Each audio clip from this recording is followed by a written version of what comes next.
Hello बच्चों। हर छोटा बदलाव बड़ी कामयाबी का हिस्सा होता है, इसलिए छोटे छोटे बदलाव करते रहें और अपने रिजल्ट को इम्प्रूव करते रहें। तो आज हम स्टार्ट करेंगे next class solution abnormal molar mass. Already हम पढ़ चुके हैं, उसी का ही टॉपिक है वांट ऑफ फैक्टर। अब वांट ऑफ कौन थे? एक साइंटिस्ट है वांट ऑफ फैक्टर, जिन्होंने abnormal molar mass, colligative properties, इनको डिटेल में हमें एक्सप्लेन किया। तो राइट डाउन द बेटा नेक्स्ट टॉपिक।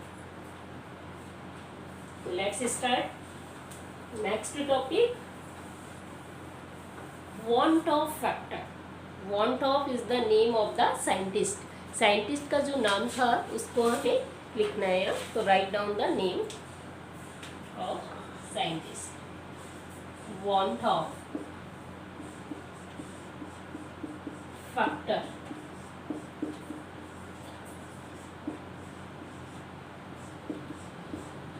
तो van't Hoff factor denoted by I, I से डिनोट करते हैं। अब वांट ऑफ साइंटिस्ट ने इसे क्यों इंट्रोड्यूस किया था?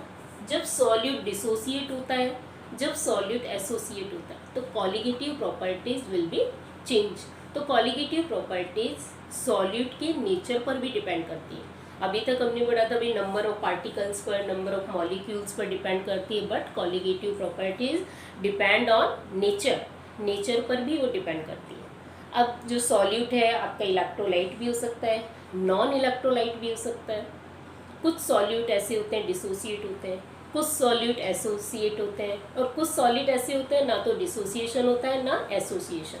तो वांट ऑफ फैक्टर पर इसका क्या इफेक्ट पड़ता है? तो वांट ऑफ फैक्टर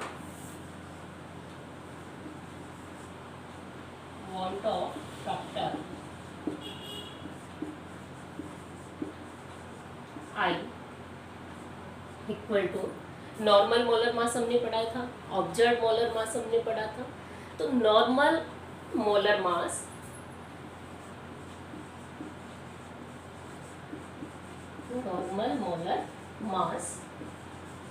और observe molar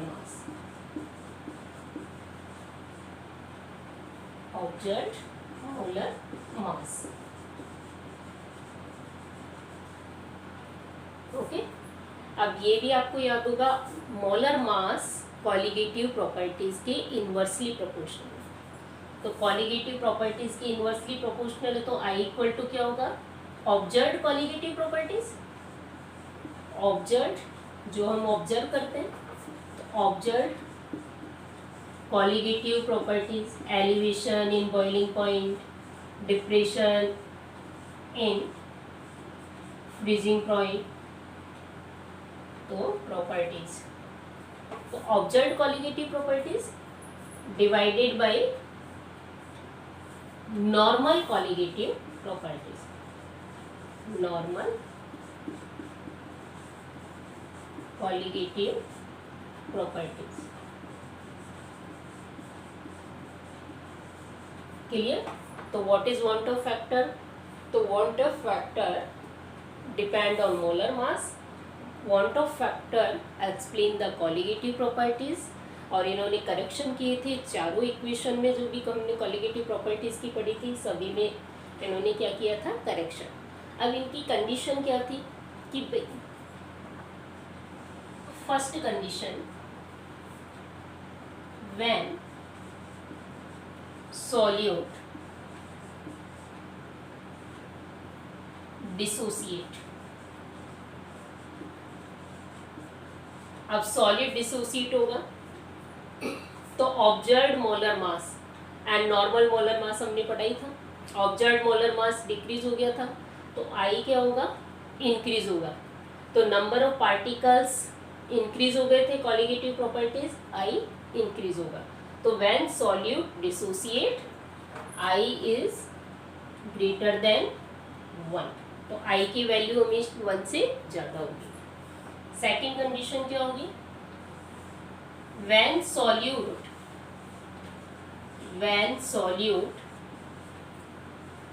associate, when solute associate. तो अगर सॉल्यूट एसोसिएट होगा तो क्या होगा भाई? सॉल्यूट एसोसिएट होगा तो आपको याद है मोलर मास इंक्रीज हो गया था, आई डिक्रीज हो जाएगा, तो I will be less than 1। Next third condition क्या होगी बेटा, when solute not dissociate not associate, when solute not dissociate or not associate। अब सॉलिड आपका ना तो डिसोसिएट हो रहा है ना एसोसिएट हो रहा है, एज इट इज है वो, ठीक है, ना तो डिसोसिएशन ना एसोसिएशन, तो ना एसोसिएशन है ना डिसोसिएशन है, तो आई इक्वल टू 1, आई हमेशा 1 होगा। ओके, तो KCl, जैसे KCl में हमें 2 आयंस मिलेंगे तो आई की वैल्यू अप्रॉक्सीमेट 2 हो जाएगी। ठीक है, आप KCl डिसोसिएट होता है K plus and Cl minus में, तो I almost equal to 2। MgSO4 convert into Mg2 plus SO4 2 minus, I is also increase, double, I is approximate। Next like aluminium nitrate, aluminium chloride, you can take any example, Al3 plus, and how many chloride ion, 3 Cl minus, to total number of ions increase, so when number of ions increase I will be increase। So clear? Now what the correction given by want of factor, अब want of factor में क्या introduce किया, I, want of factor introduce I in all colligative properties। तो what are the colligative properties, first equation लिखें, elevation in boiling point, depression in freezing point, तो इनमें आपको I को इंट्रोड्यूस कराना है।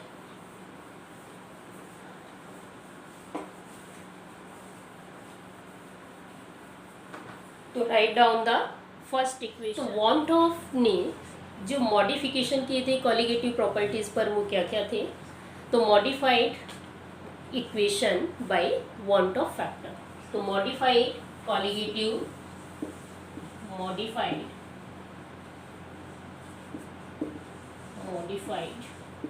Colligative properties. First, relative lowering in vapor pressure, relative lowering in vapor pressure।